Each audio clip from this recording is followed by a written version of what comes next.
Ayan, so meron po tayo guys suma tips sa 2D or 3D Lotto.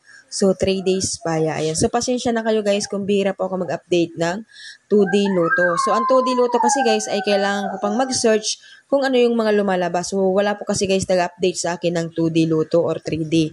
So ang sumada tips na yan guys ay hinahanap ko pa sa Facebook para po makumpleto kung ano yung labas ng Pitcha at Pitcha 12. So, ayan po guys ay kinopya ko mula Pitcha hanggang Pitcha 12. Ayan o, 3D mula Pitcha hanggang Pitcha 12. So, ito pong nasa bilog guys, ito po yung maaari ninyong tayaan. Meron po tayo dyan sumada ng 12.26, 17.5. So, pakirambol guys.